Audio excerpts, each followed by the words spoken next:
Videos like these are too common during heavy storms. People either underestimate the power of moving water or wind up in the path of a flash flood.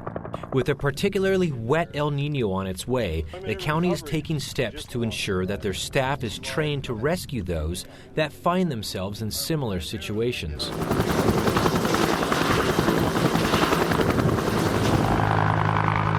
Here at El Capitan Reservoir, members of the Sheriff Department, CAL FIRE, and Border Patrol are taking part in a water rescue exercise. Many of the crew today have already been through the training, but for the others, it's a good way to get their feet wet. The training that goes into hoist rescue is huge. You have to do it all the time.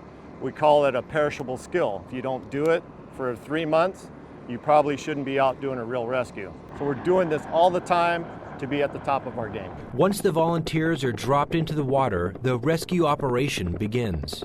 We lower them down with something called a capture strap. Our victims could be on top of a car or in the water itself.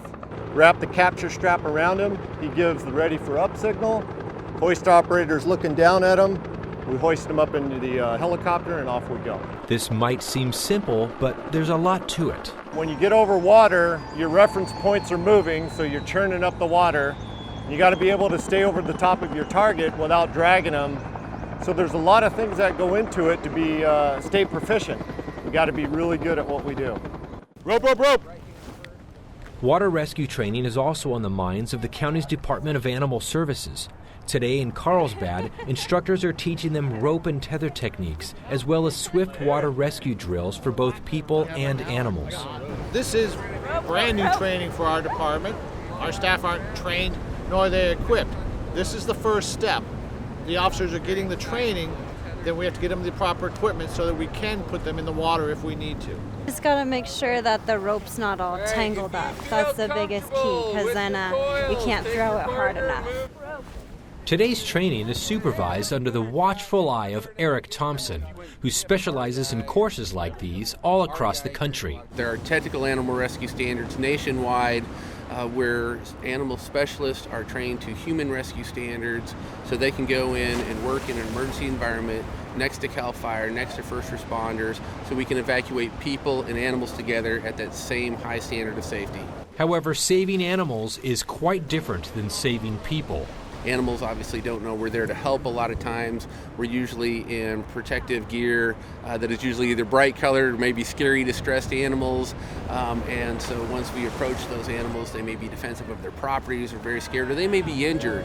So these technicians, once they finish their human rescue certifications and skills, then they apply their animal knowledge to help calm those animals, work that animal's natural tendencies of escape or evacuation to help them effect an actual safe rescue. Go get it done.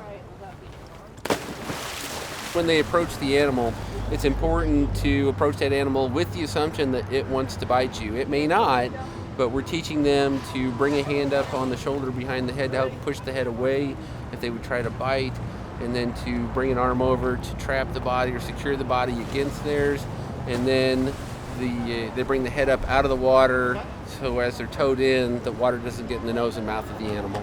Thompson and animal control officials urge the general public to avoid trying to save stranded animals themselves and instead call those that have been trained. We see too many times, especially in flood waters, ice rescue waters, other disaster situations, where people go because they have a good heart, good nature, they want to go save that animal and help that animal, and become trapped themselves, which may be life-threatening. So we definitely encourage them to call first response and emergency services and let the professionals come out and handle that situation. These ongoing trainings will ensure safety for the rescuer and safety for your pets.